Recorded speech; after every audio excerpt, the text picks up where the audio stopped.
입니다. 24장입니다.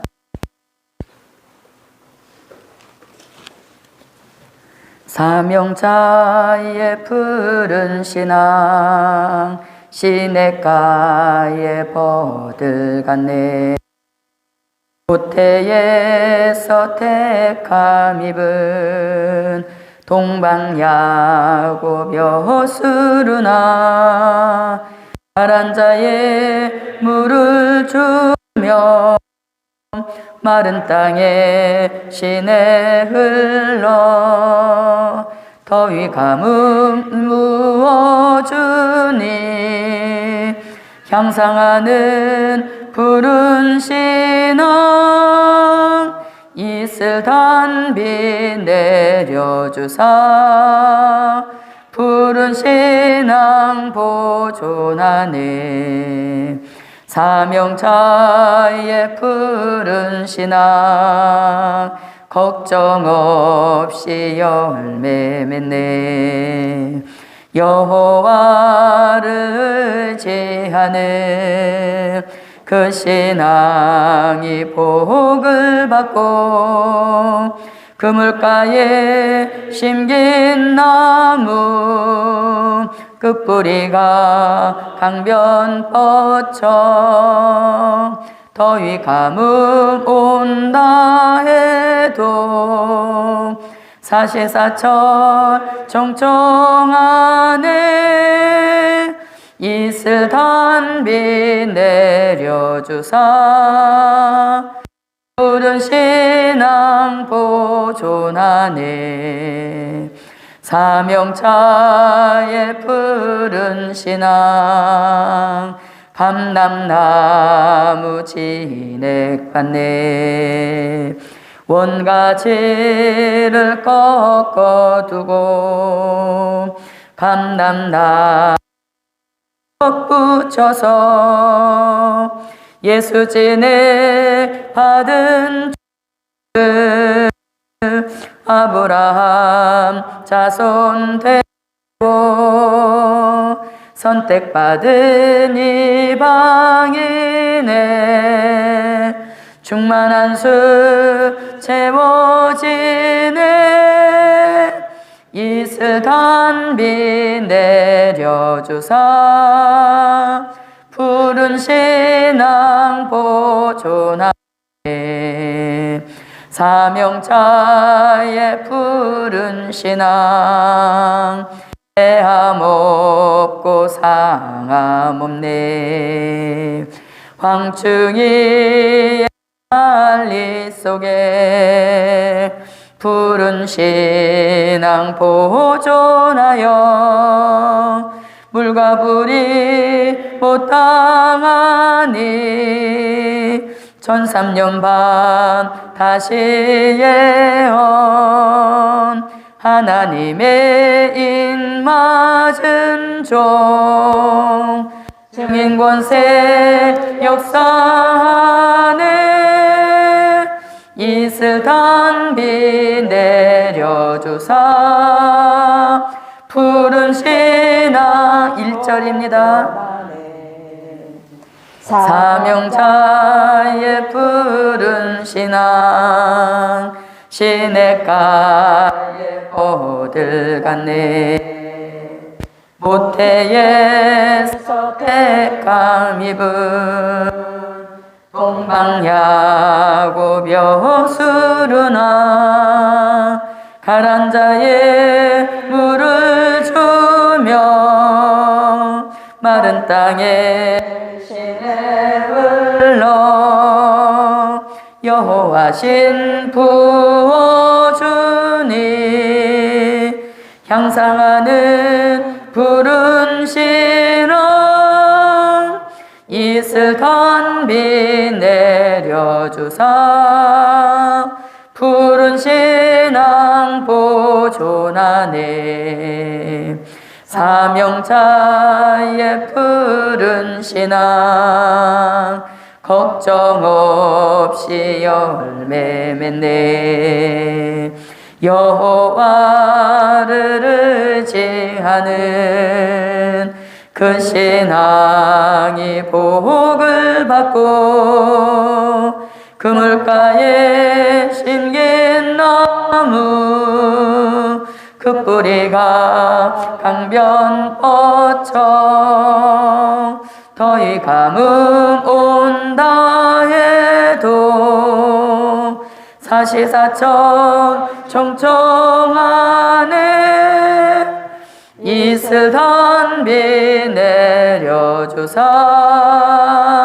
푸른 신앙 보존하네 사명자의 푸른 신앙 감람나무 진액받네 원가지를 꺾어두고 감람나무 접붙여서 예수진에 받은 종들 아브라함 자손 되고 선택받은 이방인의 충만한 수 채워지네 이슬 단비 내려주사 푸른 신앙 보존하네 사명자의 푸른 신앙 해함 없고 상함 없네 황충이의 난리 속에 푸른 신앙 보존하여 물과 불이 못하니 1300년 반다시 예언 하나님의 인맞은 종 증인 권세 역사하네 이슬 단비 내려주사 푸른 신앙 보존하네 아멘. 기도드립니다. 고마우신 아버지 하나님, 아침 이 시간에도 우리들에게 향상하는 푸른 신앙을 주시려고 말씀을 주시는 것 감사드립니다. 우리들의 영계가 말씀 따라 향상되게 하여 주옵시고 말씀도 향상되어서 다 증거하는 중에 반열에 세워 주옵시고 기도도 향상되도록 도와주시어서 엘리야같이 같이 기도의 영권자로 쓰여지는 역사 있도록 도와주옵시고 우리의 생활까지도 향상시켜 주시어서 이제는 예배가 살아있는 예배가 되도록 도와주시어서 창조 목적을 이루어 드리는 최상의 삶으로 향상시켜 주시옵소서. 고맙고 감사하신 아버지 하나님, 오늘도 우리들에게 말씀을 통하여서 미래를 보는 안목이 활짝 열려지는 복된 시간 되도록 도와주시옵소서. 예수님의 이름으로 기도하옵나이다. 아멘. 하나님의 말씀을 보십니다. 하나님의 말씀은 요한계시록 21장 5절입니다. 요한계시록 21장 5절입니다.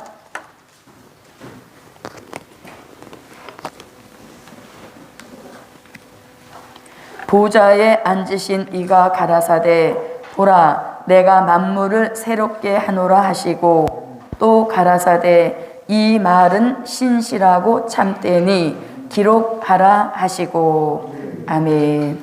네, 5절 말씀 들어가보도록 하겠습니다.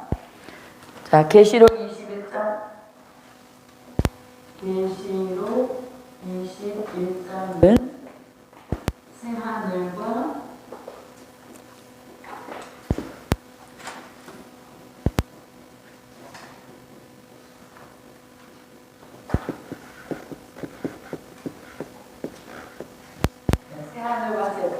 천국에 대한 말씀이고 또 계시록 21장과 22장은 계시의 부분 중에서 결론적인 계시가 되겠습니다. 그럼 어제에 이어서 오늘 계시록 21장 5절에서 보좌에 앉으신 이가 가라사대 이렇게 말씀하시죠. 자, 그럼 보좌에 앉으신 이라고 하는 것은 계시록 4장 2절로 3절에서 삼위일체 영광의 하나님이 앉아 계시는 영광의 보좌를 가리키는 것이죠.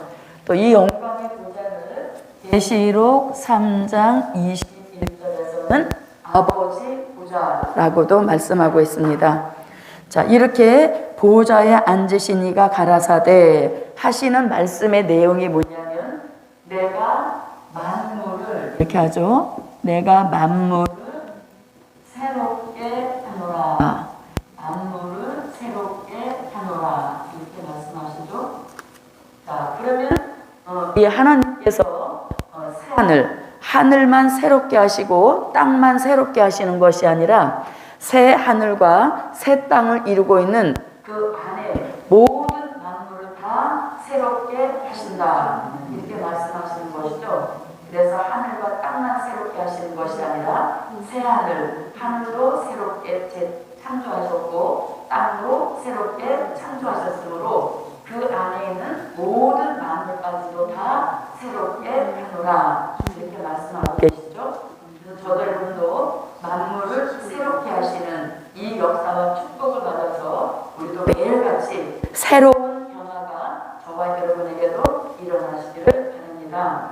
이렇게 만물을 새롭게 하노라 이렇게 말씀하시고 또 가라사대 이 말은 신실하고 참되니 이렇게 말씀합니다. 이 말은 신실하고 그 다음에 참되니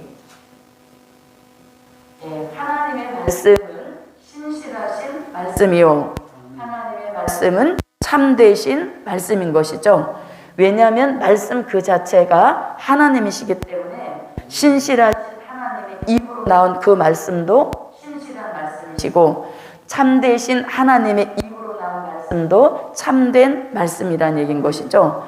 그래서 하나님의 말씀은 신실하고 참되다라고 하는 것은 뭐냐면 하나님의 말씀은 거짓이라고는 찾아볼 수 없는 신실 그 자체이고 참 그 자체라는 것이죠. 그래서 하나님의 말씀은 거짓됨이 전혀 없다.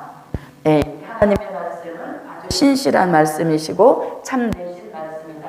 거짓이 없는 말씀이라는 얘기인 것이죠. 자, 그러면 거짓 없다는 말씀을 우리가 참고로 하박국 2장 1절로 3절 말씀에 보면 이 묵시는 정한 때가 있어서 그 정한 때가 되면 결코 이제 거짓 없이 정령 응하리라 이렇게 말씀하고 있죠. 자, 하박국 2장 1절부터 3절입니다.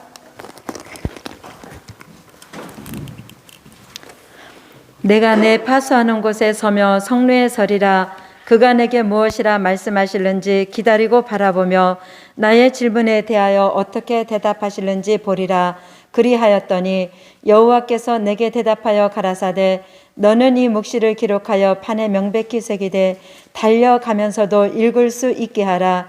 이 묵시는 정한 때가 있나니 그 종말이 속히 이르겠고 결코 거짓되지 아니하리라.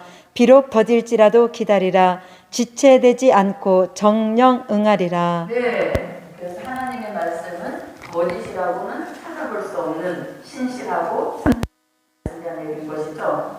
그래서 저도 여러분도 신실하신 말씀, 참되신 그 말씀을 우리에게 이루어서 우리도 거짓이라고는 찾아볼 수 없는 신실하고 참된 하나님의 사람들이 되어야 될 줄 믿습니다. 자, 이렇게 하나님의 말씀은 신실하고 참되신 말씀이다. 이렇게 말씀합니다. 자, 그 다음에 이제 21장 6절로 넘어가겠습니다. 계시록 21장 6절입니다. 또 내게 말씀하시되 이루었다. 나는 알파와 오메가요 처음과 나중이라. 내가 생명수 샘물로 목마른 자에게 값없이 주리니. 네, 21장 6절에서 이렇게 말씀하십니다. 또 내게 말씀하시되, 이제 보좌에 앉으시니까 두 번째 말씀하시는 겁니다. 첫 번째 말씀은 만물을 새롭게 한다. 그리고 내가 한 말은 신실하고 참되니 기록하라. 이렇게 한 말씀을 맞추셨고, 또 6절에서 보좌에 앉으시니까 또 말씀하십니다. 그 말씀의 내용이 뭐냐면 이루었도다 이렇게 말씀하시죠. 이루었도다. 자, 이루었도다 이렇게 말씀하십니다. 자, 이루었도다. 여기 이루었도다라는 거는 무슨 의미냐면, 자, 은혜 시대에는 초림의 주님이 오셔서, 즉 말씀 육신에 대해서 십자가를 지시고 피 흘려 죽으심으로 구속의 역사를 이루셨다는 것이죠. 그래서 우리가 죄사함의 축복을 받게 된 역사인 것입니다. 자, 마지막 때도 즉 환란 시대에도 다시 오마 약속하신 재림의 주님이 오셔서 저주받은 세상 나라를 심판하시고 우리가 살고 있는 나라, 세상 나라를 천년왕국으로 이루시고, 천년왕국이 끝난 후에는 하나님 보좌 앞에 무궁천국을 이루게 되오니 이제 모든 것을 다 이루었으므로 더 이상 이룰 것이 없다. 이런 의미를 가지고 있는 것입니다. 그래서 예수님이 뭐라고 하셨냐면 이루었도다 이렇게 말씀하시고, 자, 이루었다는 게 무슨 뜻인가? 은혜 시대에는 예수님이 초림의 주로 오신 것이죠. 즉 말씀이 육신이 되셔서 이 땅에 오셔서 십자가에 못 박혀 죽으시고 피 흘리심으로 인하여서 우리가 죄사함을 얻게 되는 이런 역사를 이루셨다는 겁니다. 그런데 이제 마지막 이 시대에도 다시 오마 약속하신 재림의 주님이 오셔서 저주받은 세상 나라를 심판하시고 우리가 살고 있는 이 세상 나라를 천년 왕국 그리스도의 나라로 이루시는 역사, 그리고 계시록 21장 22장 같이 무궁천국 이루는 이 역사를 다 이루셨다는 것입니다. 그래서 이제 더 이상 이룰 것이 없을 정도로 모든 것을 다 이루셨다 이렇게 말씀하시는 겁니다. 그 다음에 다시 봅니다. 또 내게 말씀하시되 이루었도다 이렇게 말씀하시고, 나는 알파와 오메가요 이렇게 말씀하시죠. 나는 알파와 오메가다. 자, 그러면 자, 이루었도다 이렇게 말씀하시고 나는 이렇게 말씀하시죠. 나는 무엇도 되시고 무엇도 되시고 알파도 되고 오메가도 된다 이렇게 말씀하십니다. 그리고 다시 또 옆에다가 무엇도 되고, 네, 처음도 내가 시작했고 끝도 내가 마친다 이렇게 말씀하시죠. 자, 그 다음에 또 여기서 하나 더 추가가 되어지면 시작과 끝이라 이렇게 말씀하시죠. 자, 그럼 이 말씀이 요한계시록 1장 8절과 계시록 22장 13절에서 이와 비슷한 말씀을 하십니다. 자, 계시록 1장 8절입니다. 주 하나님이 가라사대 나는 알파와 오메가라. 이제도 있고 전에도 있었고 장차 올 자요 전능한 자라 하시더라. 네, 자, 계시록 22장 13절입니다. 나는 알파와 오메가요 처음과 나중이요 시작과 끝이라. 네, 이렇게 이제 시작도 하나님이 하셨고 마치는 역사도 하나님이 하신다는 것이죠. 그래서 다 이루었다는 것은 시작만 해놓은 것이 아니라 알파, 처음, 시작만 해놓은 것이 아니라 이제는 오메가, 끝, 그 다음에 처음과 나중이요 시작과 끝이라. 그래서 모든 마무리까지도 다 하나님이 하셨다는 겁니다. 그래서 내가 이루었도다 이렇게 말씀하고 계시는 것이죠. 그래서 모든 것은 다 하나님이 하신 역사라는 것을 계시록을 마치면서 또 한 번 강조하고 계시는 역사인 것입니다. 자, 우리가 창세기로 시작한 하나님의 말씀, 요한계시록으로 마쳐지는 역사인 것이죠. 예, 그래서 창세기로 시작하셔서 계시록으로 마쳐지고 또 처음 하늘, 그 다음에 처음 땅으로 시작하셔서 무엇으로 맞춰지시나요? 새 하늘과 새 땅으로 마치시는 역사. 이것이 알파와 오메가, 처음과 나중, 시작과 끝이 되는 역사인 것입니다. 그래서 모든 것은 다 항상 끝 마무리가 있게 된다는 얘기인 것이죠. 그래서 마지막 이 복음을 통하여서 끝 마무리는 천년 왕국과 그 다음에 하나님 보좌 앞에 이루어지는 새 하늘과 새 땅, 새 예루살렘 성으로 맞춰지는 역사있음을 알려주고 있는 것입니다. 자, 그 다음에 다시 21장 6절을 한번 봅니다. 자, 이기는 또 내게 말씀하시되 이루었도다. 나는 알파와 오메가요 처음과 나중이라. 내가 무엇으로? 생명수 샘물로 목마른 자에게 값 없이 주리라. 이렇게 말씀하고 계시죠. 자, 그럼 이 생명수 샘물에 대하여서 한번 말씀을 보도록 하겠습니다. 자, 생명수 샘물. 이 생명수 샘물은 오늘 본문에서도 말씀하지만 또 계시록 22장 1절로 2절 말씀에 어린 양의 보좌로부터 흐르는 생명수의 강, 이것을 본문에서는 생명수 샘물 이렇게 말씀하고 계시죠. 자, 계시록 22장 1절부터 2절입니다. 또 저가 수정같이 맑은 생명수의 강을 내게 보이니 하나님과 및 어린 양의 보좌로부터 나서 길 가운데로 흐르더라. 강 좌우에 생명나무가 있어 12가지 실과를 맺히되 달마다 그 실과를 맺히고 그 나무 잎사귀들은 만국을 소성하기 위하여 있더라. 네, 우리가 새하늘과 새 땅, 즉 무궁천국에 들어가서 마시게 될 생명수의 샘물인 것입니다. 이것을 마시고 우리가 영생에 이르게 되는 축복을 받게 되는 것이죠. 자, 그럼 이 생명수 샘물이 오늘 본문에서 갑자기 등장한 것이 아니라 이미 창세기 1장 6절로 7절에서도 시편 148편 4절에서도 요한계시록 4장 6절에서도 또 오늘 본문 계시록 21장 6절에서도 말씀하고 있습니다. 자, 그러면 창세기 1장 6절로 7절을 한번 보겠습니다.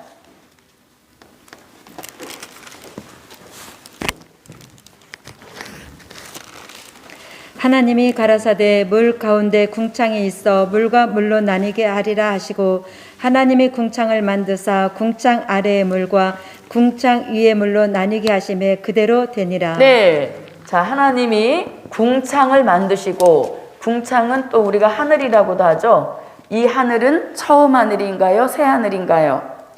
그렇죠, 처음 하늘인 것이죠. 예, 궁창, 즉 하늘을 만들어 놓으시고 하늘을 경계선으로 해서 하늘 위에도 물을 만들어 놓으셨고, 또 궁창 아래에도 물을 만들어 놓으셨다는 겁니다. 자, 그러면 궁창 위의 물과 궁창 아래의 물 차이점이 뭐냐면, 궁창 아래의 물은 오늘 아침에도 저와 여러분이 마시고 또 우리가 씻고 빨래도 하고 생활용수로 쓰여지는 그 물이 바로 궁창 아래의 물인 것입니다.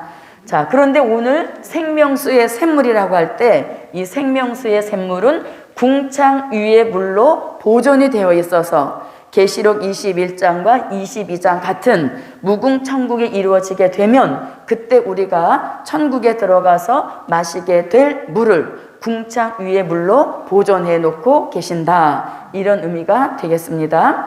자, 그 다음에 시편 148편 4절입니다. 하늘의 하늘도 찬양하며 하늘 위에 있는 물들도 찬양할지어다. 네, 자, 시편에서는 무슨 물? 하늘 위에 있는 물들도 찬양할지어다. 그러니까 창세기 1장 6절로 7절에서 말씀한 하늘 위에 있는 물과 같은 의미를 갖는 것이죠. 자, 우리는 이 시편 148편 4절을 통해서 또 어떤 그 갑론을박에 대한 말을 해답을 해줄 수 있냐면, 자, 어떤 분들은 노아 홍수 때 하늘의 문이 열리면서 이제 궁창 아래에 있는 위에 있는 물 다 쏟아져서 물이 없다 이렇게도 말씀하고 계시지만 시편이 기록한 연대는 노아 홍수 시대보다 전 시대인가요? 후 시대인가요? 노아 홍수 시대보다 훨씬 후 시대인 것이죠. 예, 훨씬 후 시대 사람, 즉 다윗이 하늘을 바라보니까 그 하늘 위에 아직도 여전히 창세기 1장 6절로 7절에서 보존해 놓으신 그 물이 여전히 있는 것을 보고 찬양하는 시를 썼다는 얘기인 것입니다. 그래서 이렇게 하늘 위에 있는 물, 노아 홍수 때 하늘이 열리면서 다 쏟아졌다라고 하는 그런 말씀을 반박할 수 있는 아주 중요한 증거가 되는 말씀인 것입니다. 그래서 이렇게 하늘 위에 있는 물들도 찬양하라 이렇게 말씀하죠. 자, 그 다음에 계시록 4장 6절입니다. 보좌 앞에 수정과 같은 유리 바다가 있고 보좌 가운데와 보좌 주위에 네 생물이 있는데 앞뒤에 눈이 가득하더라. 네, 보좌 앞에 수정과 같은 무엇이 있고 유리 바다가 있고 이렇게 말씀하시죠. 계시록 4장 6절에서 보좌 앞에 이렇게 되어 있죠. 그럼 보좌 앞에 수정과 같은 유리 바다가 있다 할 때 이 보좌란 말씀이 아까 우리가 읽어봤죠? 계시록 22장 1절로 2절에서 어린 양의 보좌로부터 생명수의 강이 흐른다. 그 보좌가 같은 보좌란 이야기인 것입니다. 그래서 이렇게 생명수 샘물을 먹는 새하늘과 새 땅까지 들어가는 역사가 제게 여러분에게도 함께 하시기를 바랍니다. 하늘 위에 있는 물을 먹는 그 역사 제게도 여러분에게도 함께 하시기를 바랍니다. 자, 그 다음에 이제 다시 와보세요. 자, 이렇게 이제 있는 이 물이 결국은 우리가 계시록 22장 1절로 2절 같이 어린 양의 보좌로부터 흐르는 생명수 강을 마시고 먹는 것은 생명과를 먹으면서 우리가 영원히 사는 영생 복락, 이것이 저와 여러분에게 보장된 미래의 축복인 줄 믿습니다. 자, 그러면 다시 21장 다시 와보겠습니다. 자, 21장 7절입니다. 21장 7절 읽어주세요. 이기는 자는 이것들을 유업으로 얻으리라. 나는 저의 하나님이 되고 그는 내 아들이 되리라. 네. 자, 여기서 갑자기 이제 이기는 자는 이런 말씀이 나옵니다. 이기는 자는. 자, 이기는 자라는 말씀 우리가 어디서 많이 들어봤나요? 네. 계시록 2장과 계시록 3장에서 아시아에 있는 7교회, 한 교회 한 교회마다 다 이기는 자가 되라, 이기는 자가 되라 7번이나 말씀하셨죠. 예, 이 이기는 자에 대해서는 칭찬받은 빌라델피아 교회에도 이기는 자 되라 이렇게 말씀하고 계셔요. 그래서 마지막에 우리는 이 이기는 자가 되어야 되는 것이 굉장히 중요한 것입니다. 자, 그럼 여기서 이기는 자라고 할 때 계시록 2장과 3장에서 말씀하는 이기는 것은 자, 7교회 중에서 첫 번째 교회 에베소 교회는 무엇을 이겨야 되나요? 에베소 교회 잃어버린 처음 사랑, 처음 행위를 회복하는 이것 자체가 뭐예요? 이기는 자가 되는 역사라는 것이죠. 그래서 잃어버린 처음 사랑, 잃어버린 처음 행위를 회복했다면 이것이 곧 이기는 역사라는 것이죠. 자, 그 다음에 두 번째 교회 서머나 교회입니다. 자, 서머나 교회는 무엇을 이기는 교회가 되어야 돼요? 환난과 궁핍을 이기는 교회가 되어야 되죠. 자, 그 다음에 버가모 교회는 버가모 교회는 무엇을 이기는 교회가 되어야 돼요? 발람과 그 다음에 니골라 당의 교훈을 이겨야 이기는 자가 되어서 이것들을 유업으로 받는 그 자리까지 가게 된다는 것이죠. 자, 그 다음에 두아디라 교회는 무엇을 이기는 교회가 되어야 돼요? 이세벨의 비진리를 이기는 그 교회가 되어야 되는 것이죠. 자, 그 다음에 사대 교회는 무엇을 이겨야 돼요? 못된 행실을 이겨야 되죠. 못된 행실을 이기는 교회.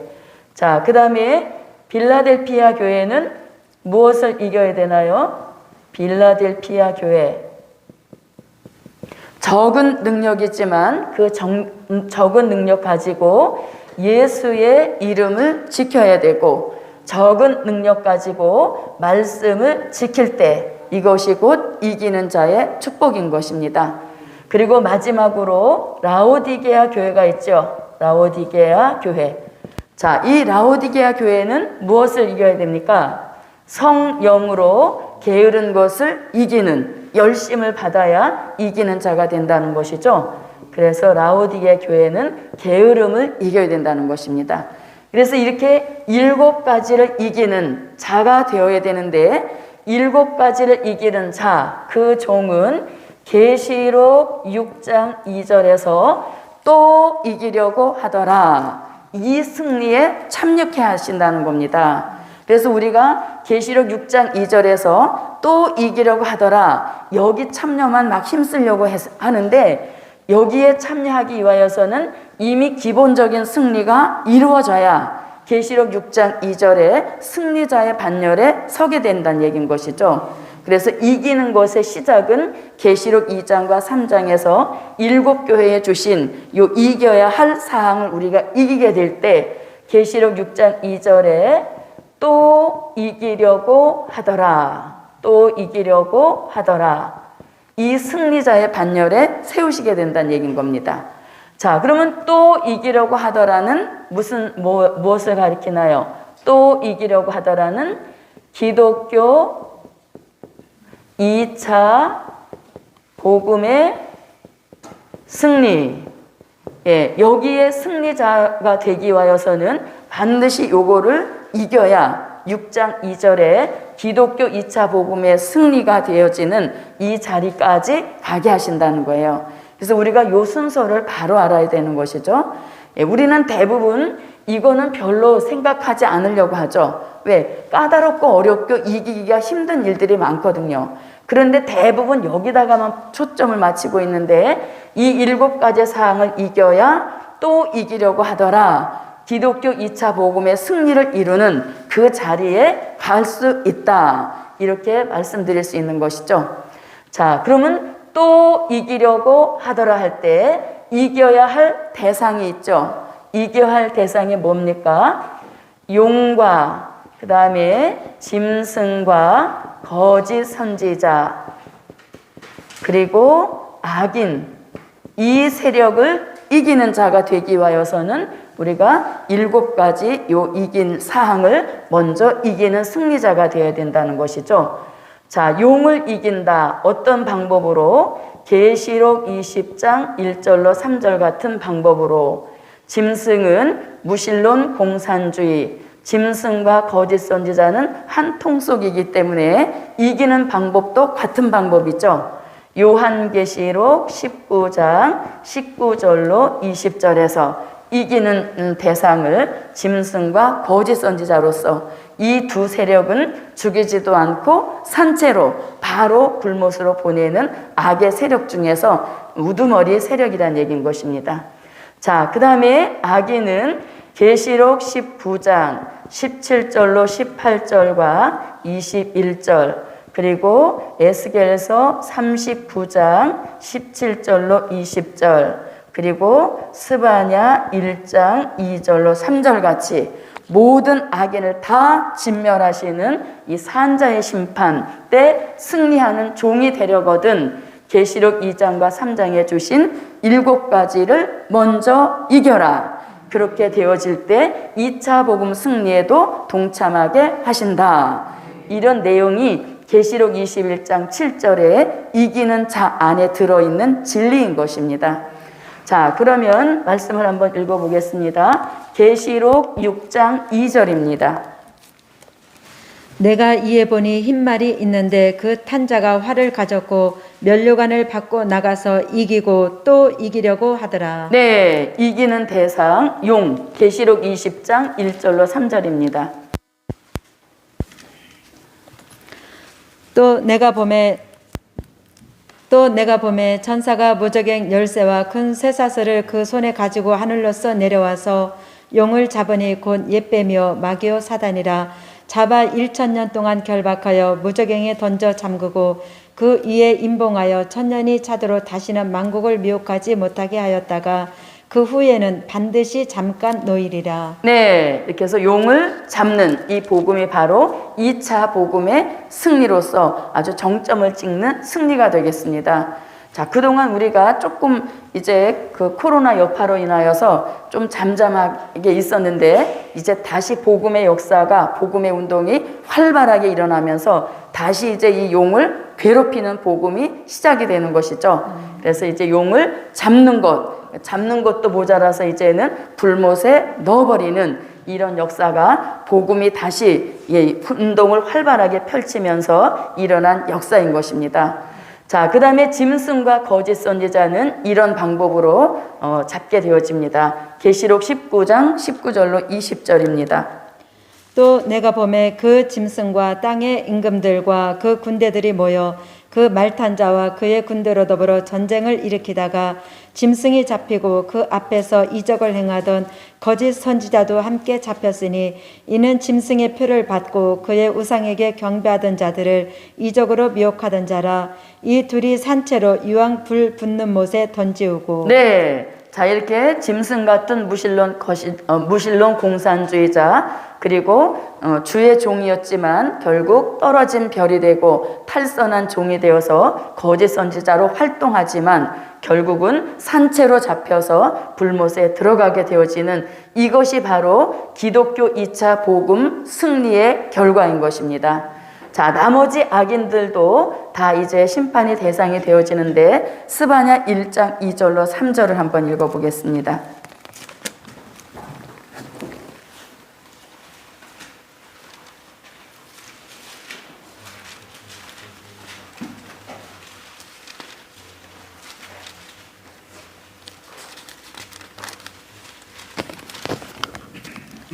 여호와께서 가라사대 내가 지면에서 모든 것을 진멸하리라. 내가 사람과 짐승을 진멸하고 공중의 새와 바다의 고기와 거치게 하는 것과 악인들을 아울러 진멸할 것이라.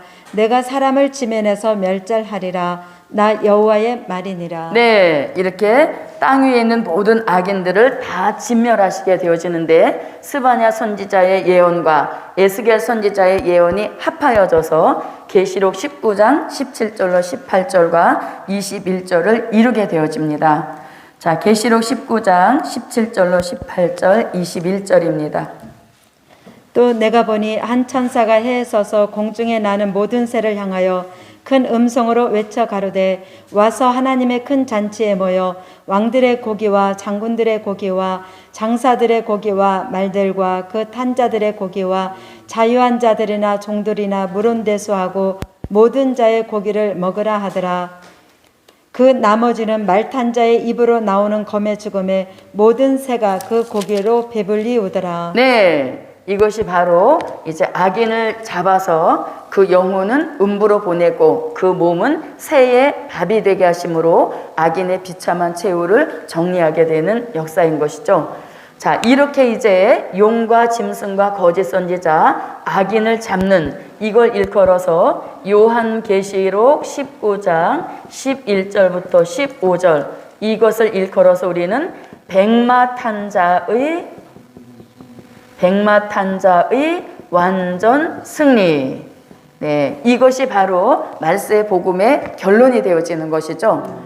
그래서 여기서 이기는 자 할 때 이기는 자의 출발은 계시록 2장과 3장에서 이겨야 할 7가지 사항을 이기게 되어지면 또 이기려고 하더라는 기독교 2차 복음의 승리 그 자리에도 가게 하시고 또 결국은 백마탄자의 완전 승리를 이루는 최후의 승리자로 이기는 자가 되게 하신다. 자, 이렇게 이제 이기는 자가 될 때 주시는 축복이 있습니다. 그게 뭐냐면, 자, 7절로 다시 와보세요. 7절 읽어주세요. 이기는 자는 이것들을 유업으로 얻으리라. 나는 저의 하나님이 되고 그는 내 아들이 되리라. 네, 이기는 자가 될 때 이것들을 유업으로 받으리라 이렇게 돼 있죠. 그러면 이기는 자가 되지 못하면 받을 것도 없다. 받을 것만 없는 것이 아니라 8절로 가게 되어지면 이기는 자가 되지 못하면 유황불못에 간다라는 말씀으로 연결이 되어지는 것입니다. 자, 그러면 이기는 자는 이것들을 이렇게 하죠. 이것들을 유업으로 받으리라 이렇게 말씀합니다. 그럼 여기서 이것들을 유업으로 받으리라 할 때 이것을 계시록 21장 1절로 2절에서 말씀하시는 새 하늘과 새 땅, 그 다음에 새 예루살렘 성, 이것을 무엇으로 받으리라? 네, 유업으로 받게 된다 이렇게 말씀합니다.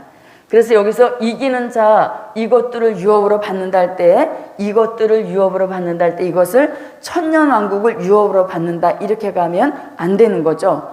왜냐하면 천년왕국은 계시록 20장에서 끝을 내시고 21장은 이미 하나님 보좌 앞에 이루어지는 새하늘과 새 땅 무궁천국의 시대이기 때문에 이것들을 유업으로 받는다 할 때 천년왕국 쪽으로 가면 빗나간다는 얘기인 것이죠. 그래서 이것들을 유업으로 받는다 할 때 이 유업은 계시록 21장 1절로 2절에서 말씀하시는 새하늘과 새 땅, 새 예루살렘 성에 들어가는 축복, 이것이 바로 이기는 자가 받을 유업이다. 이렇게 말씀하고 있는 것입니다. 자, 그뿐만 아니라 이기는 자가 되어지면 이것들을 유업으로 얻게 하실 뿐만 아니라 또 어떤 축복을 주시냐면 나는 저의 하나님이 되고 이렇게 되죠. 나는 저의 하나님이 된다. 나는 저의 하나님이 된다. 그러면 저의 하나님이다 할 때 저는 누구를 가리키나요? 저의 하나님이 된다 할 때 저희는 누구? 그렇죠. 이기는 자의 하나님이 되신다 이런 말씀인 거죠. 그래서 이 이기는 사항을 계속 강조하고 있는 역사인 것입니다. 그래서 이것들을 유업으로 얻으리라. 나는 저의 하나님이 되고 할 때 저의 하나님이라고 하는 것은 이기는 자의 하나님이 된다. 이렇게 말씀하시는 것이죠. 자, 그 다음에 또 어떤 말씀이 있는가 하면 자, 나는 저의 하나님이 되고 그는 여기서 또 나오죠. 그는 누구? 그는 누구? 이기는 자 그는 내 무엇이 되리라? 내 아들이 되리라 이렇게 말씀합니다. 그러니까 이기는 자를 굉장히 강조하시는 거예요. 근데 이 이기는 것이 어떤 육적으로 이기는 것이 아니라 다 말씀으로 싸워 이겨야 할 영적인 일들인 것이에요. 그래서 우리가 이기는 자가 되려고 하면은 이 말씀의 힘을 통해서 영의 힘을 가지고 있는 상태라야 이기는 승리자가 될 수 있다는 이야기인 것이죠. 그래서 이기는 자면 뭐 나이가 몇인데 이기는 자가 될까? 이렇게 가면 안 되는 것이고 이기는 사항은 다 영적인 일들이란 얘기인 것입니다. 자, 그는 이기는 자는 내 아들이 되리라 이렇게 말씀합니다. 자, 그러면 여기서 이기는 자는 내 아들이 된다 할 때 하나님의 진정한 아들은 누구신가요? 그렇죠. 하나님의 진정한 아들은 예수님이십니다. 그래서 예수님은 하나님의 외아들, 독생자 뭐 이렇게 말하잖아요.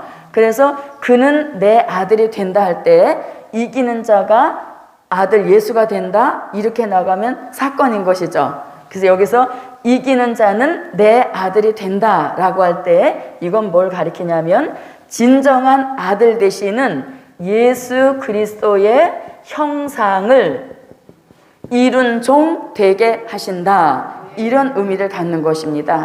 그래서 우리가 이겨야만 그리스도의 형상을 이루게 되어지잖아요. 그래서 여기서 이기는 그는 내 아들이 되리라 할 때 이 아들이라고 하는 것은 진정한 아들은 예수님으로서 우리가 예수 된다 그런 의미가 아니라 이기는 그 자는 예수 그리스도의 형상을 이루게 하신다.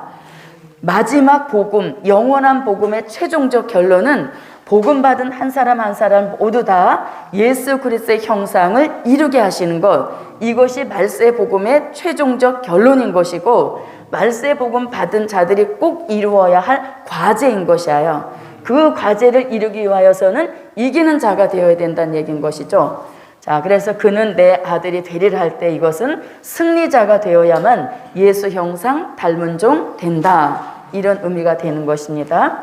자, 그러면 예수 그리스도의 형상 갈라디아서 4장 19절. 자, 그 다음에 또 무슨 구절이 있나요? 빌립보서 3장 21절.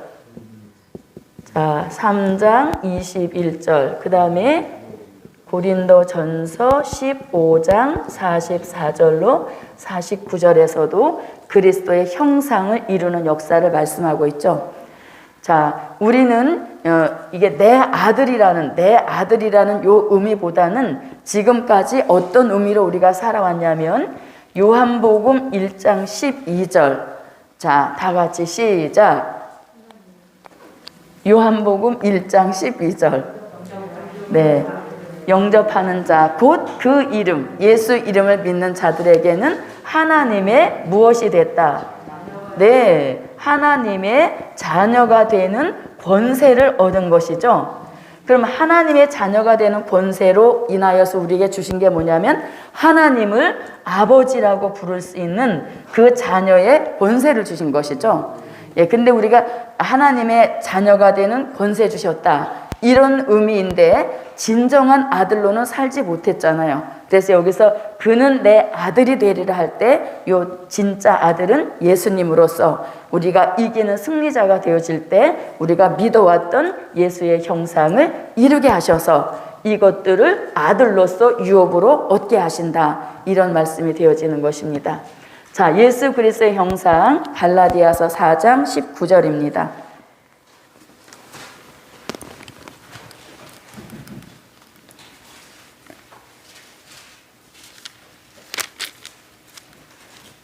나의 자녀들아 너희 속에 그리스도의 형상이 이루기까지 다시 너희를 위하여 해산하는 수고를 하노니. 네. 자, 그래서 이렇게 저도 여러분도 무엇하는 자가 되어서 이기는 자가 되어서 하나님의 그 역사에 유업을 받는 축복이 제게도 여러분에게도 함께 하시기를 바랍니다. 자, 그럼 이제 8절로 들어가 보겠습니다. 8절입니다. 8절 읽어주세요.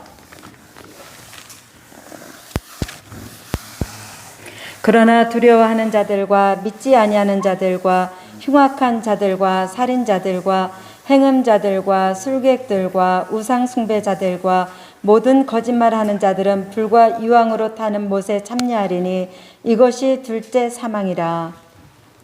네, 자, 여기서 이제 21장 7절에서는 이기는 자에 대한 말씀을 하셨잖아요. 이기는 자의 말씀을 하시고 21장 8절에 와서 그러나 하면서 분위기를 확 바꿔가는 것이죠. 그럼 여기서 그러나라고 할 때 그러나라고 하는 의미가 뭐냐면 계시록 21장 7절 같이 무엇하는 자가 되지 않으면, 그렇죠, 이기는 자가 되지 않으면, 이기는 자가 되지 않으면 어떤 일로 인하여서 우리가 불못에 가게 되어지냐면, 자 보세요.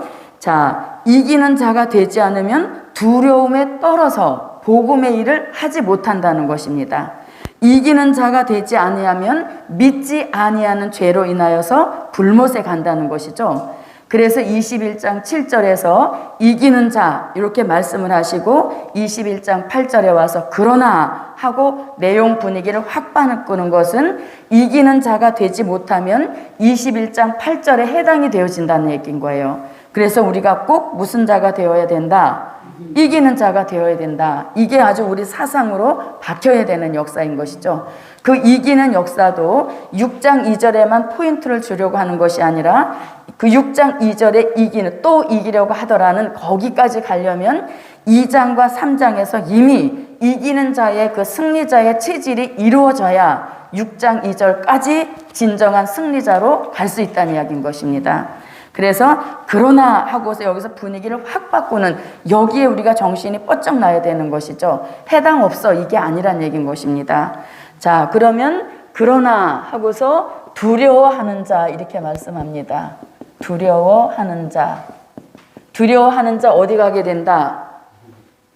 두려워하는 자 어디 가게 된대요? 네, 유황불못, 둘째 사망에 이르게 된다는 얘기인 것이죠. 두려움이라고 하는 죄가 이렇게 큰 죄란 얘기인 것입니다. 자, 그러나 이기는 승리자에게는 두려움이 있을까요? 없을까요? 두려움이 없죠. 예. 그래서 우리가 이기는 자가 될 수 있다는 얘기인 것입니다. 그러면 마지막 이 시대에 무엇을 우리가 두려워하지 않아야 되는가? 두려움의 대상을 확실하게 알아야 되겠죠. 자, 두려움의 대상을 우리가 이사야 40장 9절로 10절에서 찾아볼 수 있습니다. 이사야 40장 9절로 10절 찾아서 읽어주세요.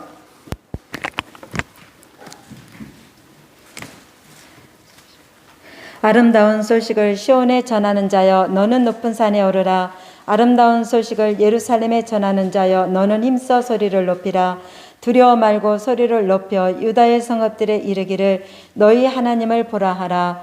보라, 주 여호와께서 장차 강한 자로 임하실 것이요 친히 그 팔로 다스리실 것이라.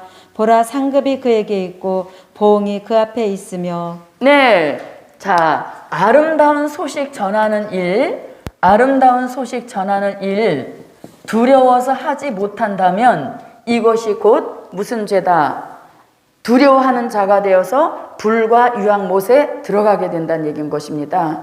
우리가 이 21장 8절 나하고 상관없어 이렇게만 넘길 것이 아니라 이거를 좀 자세히 들여다봐서 이 사항에 내가 하나라도 해당이 돼서는 안 된다는 얘기인 것이죠. 그래서 아름다운 소식 전하는 일에 두려움을 가져서는 안 된다는 얘기인 것입니다. 자, 교권이 두려워서 아름다운 소식 전하지 못하고 있고, 또 무엇이 두려워서? 교단이 두려워서 아름다운 소식 전하는 일 전하지 못하고 있다면 이 사람이 두려워하는 자에 해당이 되어진다는 얘기인 것입니다. 자, 이렇게 두려워하지 않는 역사를 주시려고 이사야 41장 10절에서 이 마지막 복음 전할, 즉 아름다운 소식 전하기로 뜻있는 종들에게 5가지 약속을 주시는데 가장 첫 번째 약속이 뭡니까? 두려워하지 말아라. 내가 너와 함께한다. 함께하는 임마누엘 역사 속에 아름다운 소식 전하는 일 두려워하지 말라는 이야기인 것이죠. 그래서 이것이 우리한테 뭐 내가 설마 두려워하는 게 있을까? 이렇게 생각하지만 우리 가슴 속을 들여다봐야 되는 얘기인 것입니다. 자, 교권과 교단만 여기다 세웠지만 실질적으로 가족한테 발목 잡혀서 아름다운 소식 전하는 거 주춤하고 있다면 이것도 두려움에 해당이 된다는 얘기인 것이에요.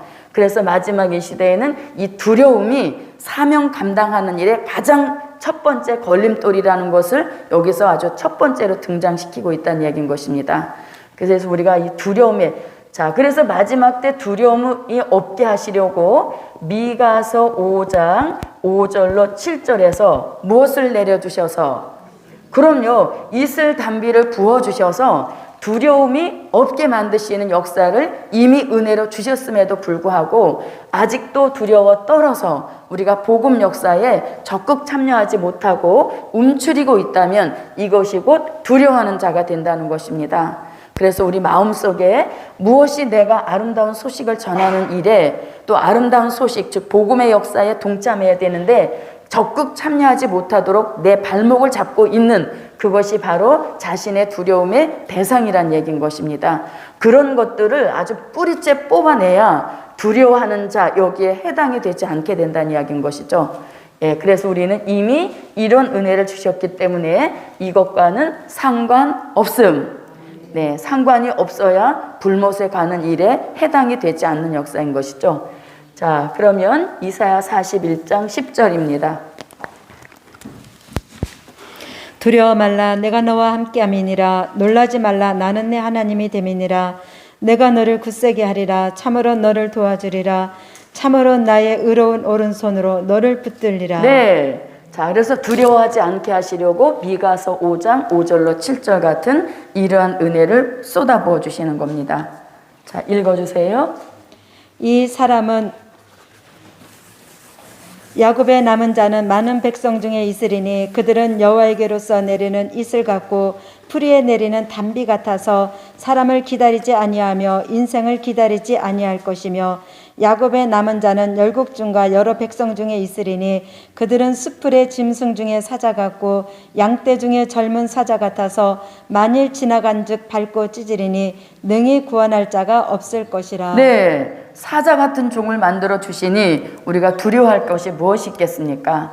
그래서 저도 여러분도 어떠한 일에서도 우리가 발목 잡힌다면 발목 잡고 있는 그것이 내 두려움의 대상이라는 것을 바로 깨달아서 저도 여러분도 두려움의 대상을 확실하게 물리쳐서 두려움 없이 아름다운 소식 얼마든지 외칠 수 있는 그런 역사 함께 하시기를 바랍니다. 자, 그 다음에 두려워하는 자, 그 다음에 믿지 아니하는 자, 믿지 아니하는 자. 자, 믿지 않는다 할 때 예수 믿지 않는다 이런 차원을 훨씬 벗은 겁니다. 왜냐하면 이 그러나의 시작이 어디서 이미 시작이 되었냐면 7절에서 이게 다 여기로 시작이 돼서 8절에서 그러나로 이렇게 이어졌잖아요. 그렇기 때문에 여기서 믿지 아니하는 자가 예수 안 믿는다 이 뜻이 아닌 겁니다. 여기서 믿지 않는다는 것은 계시록 1장 1절 같이 무슨 말씀을 믿지 않는 자, 될 일의 말씀을 믿지 아니하는 자, 그리고 될 일의 말씀 따라 다시 오실 재림의 주를 믿지 않는 그 믿음이 곧 무슨 믿음? 버림받게 되어진다는 얘기인 것이죠. 그래서 여기서 믿지 않는다라고 하니까 아유 내가 예수 믿은 지가 언젠데 이렇게 갈 것이 아니란 얘기인 것입니다. 그 시작은 이미 7절에서 이기는 자 이렇게 시작을 해서 8절에서 그러나 하면서 방향을 틀었기 때문에 여기서 믿지 아니하는 자는 초림의 주를 안 믿는다 차원을 벗어나야 된다는 얘기인 것이죠. 그래서 이제는 될 일의 말씀으로 다시 오실 재림의 주, 재림 신앙이 철저해야 마지막에 이기는 자가 된다. 이런 말씀을 하고 있는 것입니다. 자, 계시록 1장 1절입니다.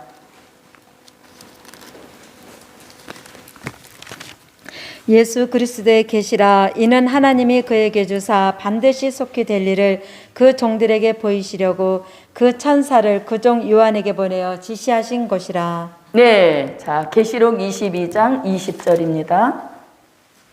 이것들을 증거하신 이가 가라사대 내가 진실로 속히 오리라 하시거늘 아멘. 주 예수여 오시옵소서. 네, 그래서 이렇게 될 일의 말씀으로 재림의 주를 믿지 아니하는 자, 이 믿지 않는 것이 버림받게 될 죄라는 얘기인 것이죠. 자, 그 다음에 또 어떤 일을 하는 자, 자 흉악한 자들 이렇게 말씀합니다. 흉악한 자들. 저도 이게 흉악한 자들 상관없지 이렇게 생각을 했는데 아닌 거예요. 이게 무슨 뜻이냐면 변화받지 못한 모습, 그것이 바로 흉악한 자 안에 들어가게 된다는 것이죠. 변화받지 못한 모습, 이게 바로 흉악한 모습이란 얘기인 것입니다. 우리는 변화를 받아야 되죠. 이사야 43장 1절 같이 조성을 받아서 아담같이 흉악한 모습을 벗어버리고 예수 그리스도의 형상을 이루어야 된다는 얘기인 것이에요. 그래서 내가 뭐 흉악한 자 이렇게 생각하실 것이 아니라 변화받지 못한 모습, 우리가 변화받지 못한 아담의 모습으로 있을 때 흉악한 모습들 드러내는 거 서로 나도 보일 수 있고 다른 사람이 나한테 보일 수도 있고 이러한 모습들이잖아요. 그래서 이제는 이 이기는 자가 되려면 반드시 변화받은 모습, 조성된 모습이 되어야만 이기는 자가 될 수 있다는 얘기인 것이죠. 자, 이사야 43장 1절입니다. 야곱아 너를 창조하신 여호와께서 이제 말씀하시느니라. 이스라엘아 너를 조성하신 자가 이제 말씀하시느니라. 너는 두려워 말라. 내가 너를 구속하였고 내가 너를 지명하여 불렀나니 너는 내 것이라. 네, 저도 여러분도 조성받아서 무슨 모습이 사라지고 흉악한 모습이 사라지고 우리가 닮고자 하는 그분의 형상으로 조성받읍시다. 자, 그 다음에 이제 또 어떤 사람들이 있냐면 살인자들 이렇게 말합니다. 자, 살인자들 우리 상관 있어요? 없어요? 절대 없잖아요. 우리가 사람 죽일 일이 있습니까? 그런데 여기서 살인자라고 하는 것이 실질적 살인자도 될 수 있는 것입니다. 실질적 살인자도 될 수 있지만 이것을 우리는 이기는 자 반열에서 생각을 해야 된다는 얘기인 것이죠. 그래서 여기서 살인자들이라고 하는 것을 남을 미워하는 자마다 이미 살인했다 이렇게 하잖아요. 미워하는 그것을 살인과 동급으로 취급하신다는 얘기인 것이죠. 그래서 우리가 이기는 자가 되면 처음 사랑이 회복이 되어서 어느 누구라도 우리가 미워해서는 안 된다는 얘기인 것이죠. 미워한다는 말씀이 어디에 나와요?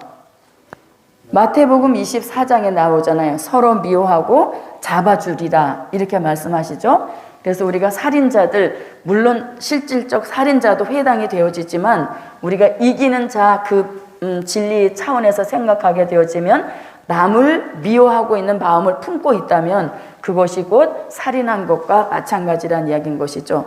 그래서 이런 것도 처음 사랑이 회복돼서 이기는 자가 될 때 이런 의미를 자신에게서 찾아볼 수 없다는 얘기인 것입니다. 자, 그 다음에 또 무슨 말씀이 있습니까? 행음자들 이렇게 말씀하죠. 자, 행음자들, 이것도 물론 도덕적 윤리적으로도 행음해서는 안 되겠지만 실질적 우리가 이기는 자가 되려면 이런 행음을 더 주의해야 되는 역사인 것입니다. 계시록 2장 20절로 23절입니다.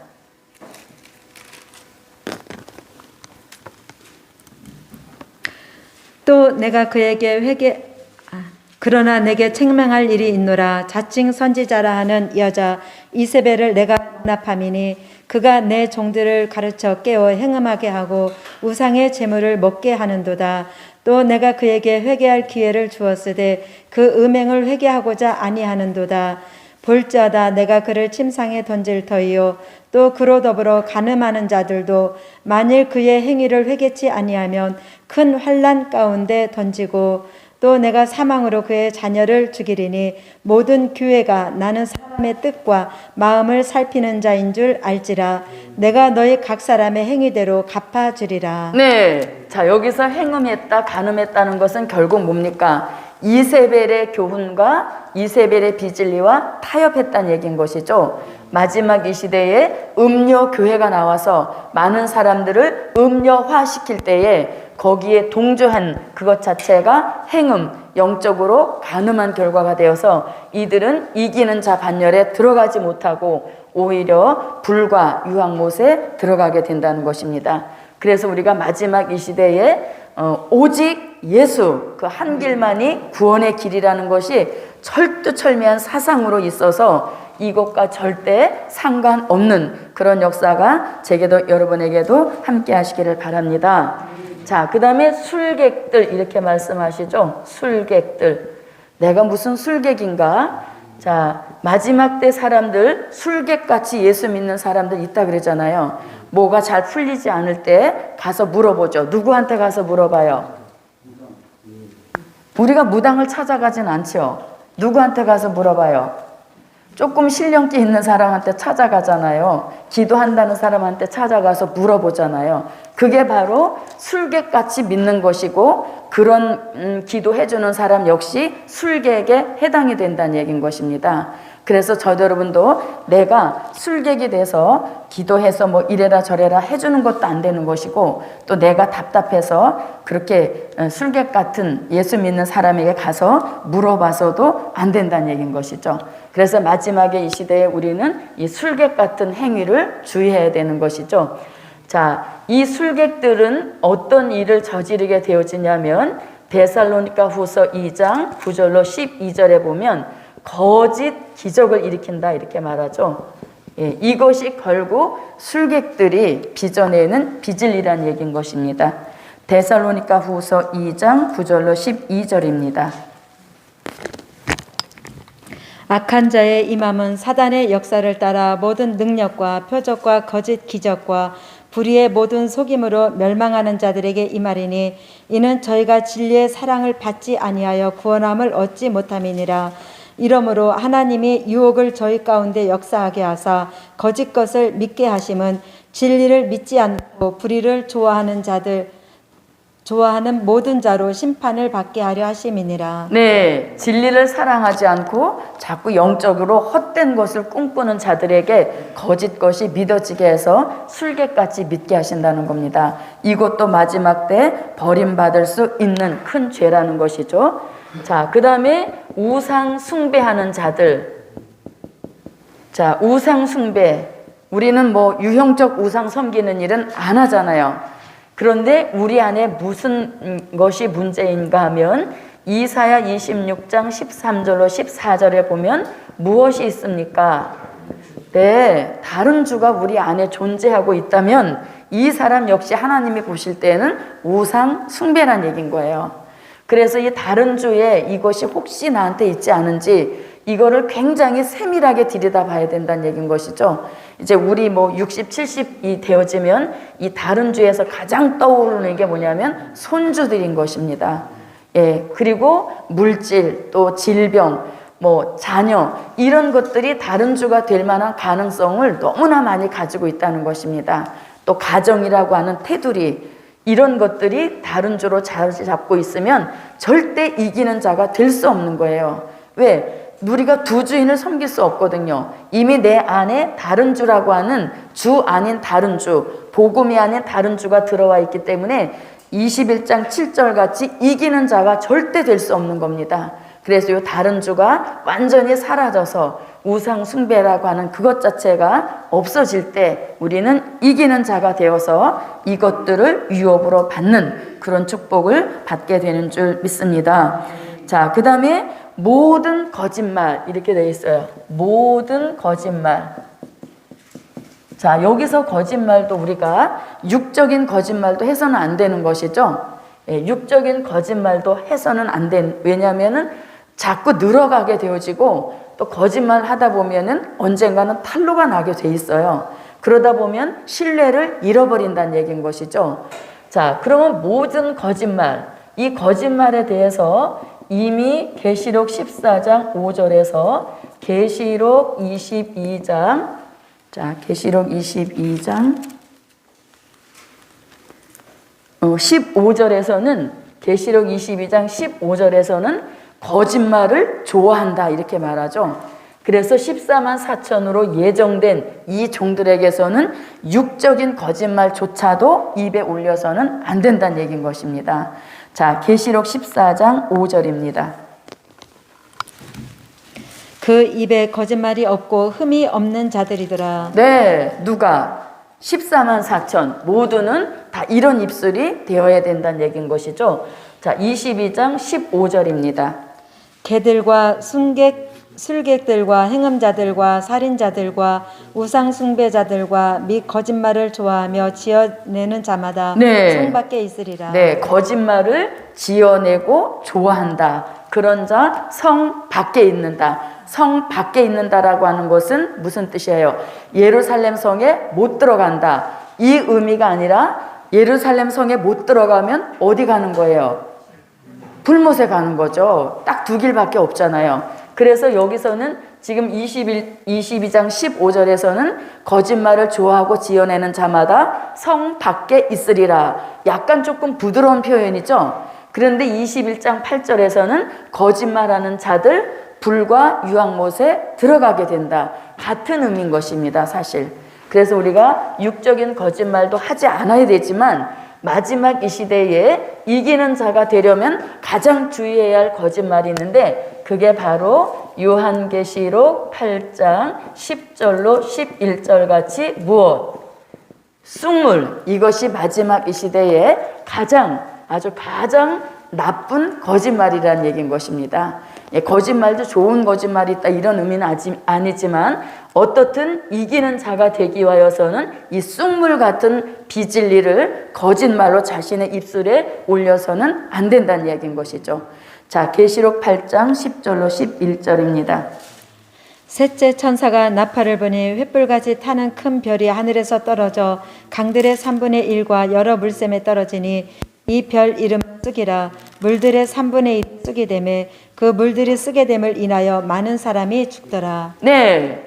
자, 그래서 우리가 이 시대에 가장 주의해야 할 말은 쑥물이라는 얘기인 것이죠. 말세 복음을 가지고 자기 마음대로 전하는 것이 쑥물이라 그랬습니다. 그래서 저도 여러분도 그러나 하면서 여기서 지금 말씀하고 있는 그 사항들에 대하여서 절대 한 가지라도 해당되지 않아야만 7절 같이 무슨 자가 될 수 있어요? 이기는 자가 되어서 이것들 새하늘과 새 땅을 유업으로 받을 수 있는 아들의 축복을 주신다. 이렇게 말씀드리고 있는 것입니다. 자, 그런데 지금 분위기가 굉장히 어두워졌죠. 왜냐하면 이게 이제 불과 유황으로 타는 못에 참여하리니 이것은 곧 무슨 사망이라? 둘째 사망이라. 예, 이렇게 말씀합니다. 자, 그러면 이 불과 유황, 둘째 사망. 자, 이 둘째 사망에 대해서는 이미 계시록 2장 11절에서 어느 교회에 주신 말씀? 서머나 교회죠. 서머나 교회 이기는 자에게는 둘째 사망의 해를 받지 않게 하신다. 이렇게 말씀하시고 있죠. 자, 그러면 계시록 2장 11절 한번 읽어보겠습니다. 귀 있는 자는 성령이 교회들에게 하시는 말씀을 들을지어다. 이기는 자는 둘째 사망의 해를 받지 아니하리라. 네, 이기는 자가 되어야 둘째 사망의 해를 받지 않는다는 것입니다. 자, 그러면 이 불과 유황에 대하여서 요한계시록 14장 9절로 11절에서 요한계시록 19장 19절로 20절에서 요한계시록 20장 14절로 15절에서 그리고 오늘 계시록 21장 8절에서 불과 유황못에 들어갈 대상들에 대하여서 말씀하고 있습니다. 자, 여기서 끝내면 시간적으로는 딱 안 맞는데요. 불과 유황못에 들어간다는 걸로 끝내게 되어지면 계속 마음이 무겁잖아요. 그래서 간단하게 9절로 들어가겠습니다. 자, 계시록 21장 9절입니다. 일곱 대접을 가지고 마지막 일곱 재앙을 담은 일곱 천사 중 하나가 나와서 내게 말하여 가로되 이리 오라 내가 신부 곧 어린 양의 아내를 내게 보이리라 하고. 네. 자, 그럼 21장 9절에서 일곱 대접, 그 다음에 일곱 재앙인데 이 일곱 재앙이 마지막 재앙이다. 이렇게 말씀하시죠. 그리고 일곱 천사. 자, 이런 말씀은 어디서 시작이 되었냐면 계시록 15장 1절과 계시록 15장 1절과 계시록 15장 6절로 8절 그리고 계시록 16장 1절에서 이 말씀을 하고 계십니다. 자, 계시록 15장 1절입니다. 또 하늘에 크고 이상한 다른 이적을 보매 일곱 천사가 일곱 재앙을 가졌으니 곧 마지막 재앙이라 하나님의 진노가 이것으로 마치리로다. 네, 6절로 8절입니다. 일곱 재앙을 가진 일곱 천사가 성전으로부터 나와 맑고 빛난 세마포 옷을 입고 가슴에 금띠를 띠고 내 생물 중에 하나가 세세에 계신 하나님의 진노를 가득 담은 금대접 일곱을 그 일곱 천사에게 주니 하나님의 영광과 능력을 인하여 성전에 연기가 차게 되매 일곱 천사의 일곱 재앙이 마치기까지는 성전에 능히 들어갈 자가 없더라. 네, 자, 그리고 16장 1절입니다. 또 내가 들으니 성전에서 큰 음성이 나서 일곱 천사에게 말하되 너희는 가서 하나님의 진노의 일곱 대접을 땅에 쏟으라 하더라. 네, 이렇게 하나님의 일곱 가지 재앙이 가득히 담긴 일곱 대접을 가진 일곱 천사가 다 온 것이 아니라 누가 와서 그렇죠. 천사 중 하나가 와서 그 다음에 누구한테 말하더라. 자, 21장 9절 볼게요. 일곱 대접을 가지고 마지막 일곱 재앙을 담은 일곱 천사 중 하나가 나와서 내게 말하여 가로되. 여기서 내게는 누구? 그렇죠. 기록자 사도 요한을 가리키는 것이죠. 여기서 네 개가 굉장히 중요한 거예요. 왜 네 개가 중요하냐면 그 다음 말씀 때문에 이 네 개가 사도 요한이라고 하는 것이 중요한 겁니다.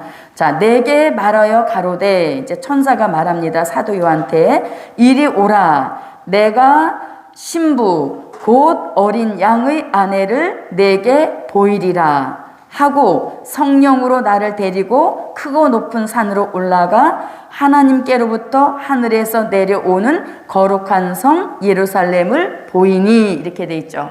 그래서 사도 요한한테 천사가 와서 이리 오라, 내가 이 거룩한 성을 너한테 보여줄 것이다, 이렇게 하고 그 거룩한 성이 하늘로부터 하나님께로부터 내려왔다.